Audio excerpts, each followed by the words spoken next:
We had you on a few weeks ago, right when everything was kind of breaking loose. There was quite a few things that were up in the air around Seattle schools, not only schools, but throughout the city. So I wanted to give you an opportunity to check back in with the community so you can let us know what's the latest from Seattle Public Schools. Yeah, for sure, man. And I just wanted to thank everybody who tuned into that first one and sent in questions. I mean, they were really great. And as a result, largely of that conversation and many others, we are excited to announce that we're going to be rolling out technology here shortly. We're going to be prioritizing seniors and high school students first, and then working our way down to middle school and eventually to K-5.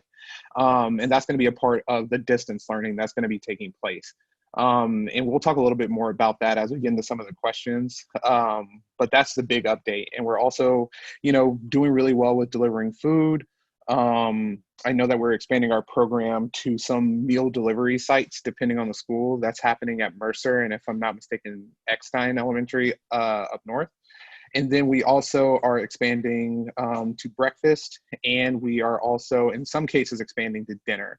So more information will come out with that, but we're just trying to make sure that we're filling in as many gaps as possible. So again, if you are a family in Seattle Public Schools and you need support, please do not hesitate to email me. I'm sure Omari will throw my email up as he often does. And yeah, just let us know so that we can get you what you need. Well, let me pick another one out here. It says, someone's curious to know how the rest of the school year and how teachers are going to be held accountable for the rest of the school year. Absolutely, and that's a great question. So we actually just reached a memorandum of understanding with our educators through SEA. And so what you should be experiencing is your child's teacher should be reaching out to you here shortly if they haven't already. And that's going to be through Schoology. So the expectation is that teachers are reaching out to students' families at least twice a week. And so your individual instruction is going to look different depending on who your teacher is and what grade they're in. But you should be hearing something. And if you haven't, please let us know so that we can make sure that we're connecting you with that educator and making sure that learning is continuing to happen. And this is going to take a little bit of time for folks to get online. We just trained over 1,000 teachers last week on how to deliver online instruction. So, folks are still getting their heads around what that looks like from the teacher perspective, but you should be hearing something shortly if you haven't already. Okay, great. And says, what resources, if any, are there for parents who want to keep up with their children's learning or assist in their children's learning? Yeah, absolutely. So the best resource that you're going to have is that teacher. So make sure that, you're reaching out to them. If they haven't already reached out to you, they're going to be able to give you more direct resources for what your kid needs specific to their classroom environment. But I also just sent over an email to you just a few minutes ago with some free online learning stuff that folks can sign up for.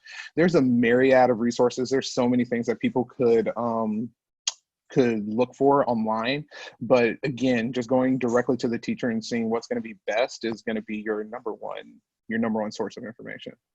Great. And it says here, what accommodations are being made to address the needs of students with IEPs? I think it might also blend into what resources that have been budgeted for students with special needs. But yeah, basically funding around students with IEP. Yeah, absolutely. Also, another great question. So I think our special education department is actually a little bit further ahead than our general teaching force in terms of reaching out to families. So IEP meetings are still happening. You should have already heard something. If your child is a student with an IEP, you should have already heard from someone, whether it be from the special education department or their teacher, about scheduling their annual meetings and whatnot. But on top of that, so a part of the question was that, schools get extra money based on if a kid has an IEP or is in special education. And what that goes to is to pay for special education instructional assistance. So the way that money is translated and is following that kid is you should be receiving a lot of communication, whether it be from that IA, whether it be from that teacher, or whether it be from the special education department. It varies from kid to kid. But if you're not hearing anything, that is something that we need to know. So again, please shoot us an email so that we can get your kid connected to who they need to be connected to continue their learning.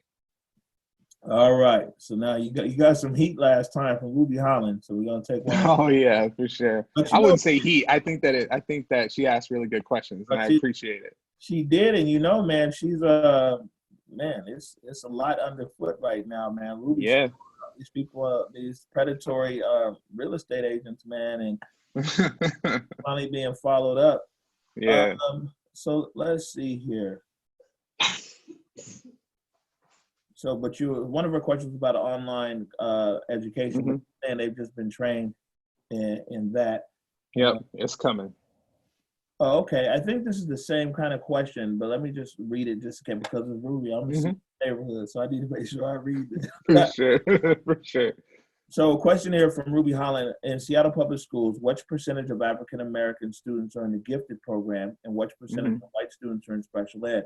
What do you think we can all do to raise the numbers of African American students in the gifted program? Yeah, so we're actually starting. So to answer the question, I'm not 100% sure on the numbers, but I know that K5 or K8, it's like 1%. It's not very many at all. And there's a huge disproportionality with how not only African American students, but other students who identify as students of color furthest away from educational justice are not well represented in the program. So we're starting universal testing in second grade next year. And we're also thinking about what does advanced learning look like in kids' classrooms and not just having special environments for gifted or advanced learning students. So we're really looking at a lot of avenues. Obviously, our focus is on everything that's responding to COVID right now, but it's a really great question. I don't know how many white students are in special education. I can double back and get those numbers for you. But what was the second part of the question?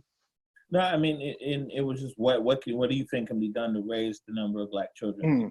Yeah, so we have a lot of things that we can do on our end about making access more equitable. And so yeah, first off, universal testing is something that we're already doing, but then also thinking about what does it look like to put advanced learning opportunities at every school instead of just having designated self-contained pathways. Okay, yep. Good stuff. So here we go. What's the school district's plan for children who will be behind when school resumes in the fall? How does the school district plan to fill the equity gap that will possibly widen by the end of the pandemic? Again, another great question. So what I know is that we are planning a more robust summer school option that's going to prioritize special education students and students furthest away from educational justice. And so that is completely contingent upon if we are even out of social distancing by that point. So hopefully we are, and by June we'll be able to, roll out this plan. But it doesn't just stop in the summer. We're also thinking about what resources are we going to put in place when we come back to school in the fall, right? So just making sure that we're focusing our prioritizing those students is top priority for us. But our summer school program is going to be much more robust so that folks have access to the learning. Right, and I think also, I mean, the question was for you, but I'll stab at it as well. Is I think that we need to encourage our parents. This is a perfect opportunity for you to get more involved, and even our parents, you don't have to be a teacher. You can learn along with your child. You know what I'm saying? Yeah. But I mean, your child being prepared for the fall, only Seattle Public Schools only plays a part of that role. Parents, family, community plays the other part. So everybody needs to step up to make sure that our children are ready for the fall, not just the school. Yeah. Can you give us an update as far as the meals that students are receiving? Yeah, so I had the opportunity to visit a few of our food sites. We're delivering thousands of meals a week. We've got the delivery program up and running, like we mentioned a few moments ago. And we are consistently looking about ways how we can expand. I think the biggest need that we have is plugging in the gaps, right? So for example, Amijah Smith, a community member, alerted me that there were some families over at Dearborn Park that weren't included or that weren't on the delivery routes because it was going through Mercer. And they needed connections to get food to the families at Dearborn. And so it was just something as simple as, me picking up the meals and delivering to a couple of instructional assistants that went above and beyond and started delivering meals on a daily basis to families at that school community. And so what we really need is like you mentioned before, our systems are working pretty well on a grand scale, but we need to know where those cracks are so that we can start filling them and getting people those resources. So if you are, a person that needs food, or if you know a family that needs support in that way, please let us know so that we can figure it out. And it could just be as simple as something of, one of us or somebody from the community helping in the delivery process. But we don't know what we don't know. So if you are one of those people, please reach out. Right. Last question is, we talked about this before and we're still developing and it could still be developing. But like I said, in every crisis, there's an opportunity.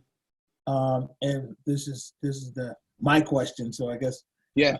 I'm throwing it out here to you. But in every crisis, there's an opportunity, and this is an unfolding crisis. So we don't know yet, if what the opportunities might be. Some of us don't. But what are some of the things that you've seen that when this is over with, it's an opportunity to make better or to innovate or to fix or to Absolutely. So two things. The first thing, we need to have a more robust online learning option. And we need to expedite our process of getting to a one-to-one district. And what that means is making sure that there is a piece of technology for every student. Now, we're financially still a far point off from that, but what we're seeing is that this is crucial, right? Because what we're also seeing is that with supply chains, a lot of our technological products get made in China. And so even if we had technology or want to purchase more, we're competing with other districts. So we need to definitely assess our technology and what we have on hand so that we can be ready for the next time this happens. The second thing is that we need to have a better coordination in crisis plan amongst the various levels of municipality governments, right? So state, local, the school district, we just need to be in better communication because we're moving too slowly in terms of figuring out agreements, releasing contracts, things like that. And really the reason that a lot of these things aren't moving is because they're tied up in red tape and bureaucracy, and everybody else thinks that it's the other person's job to provide it. So having some type of plan in place amongst the various levels of government, I think is a big lesson learned that we need to take seriously, and begin those conversations as soon as possible so that the next time this happens, we're just better coordinated. Because just figuring out communication and who's going to do what and who's responsible for what. And we don't need to be having those conversations in real time during a crisis. We need to already have those things laid out and understood so everybody knows what their role is so that we can deliver services and resources faster.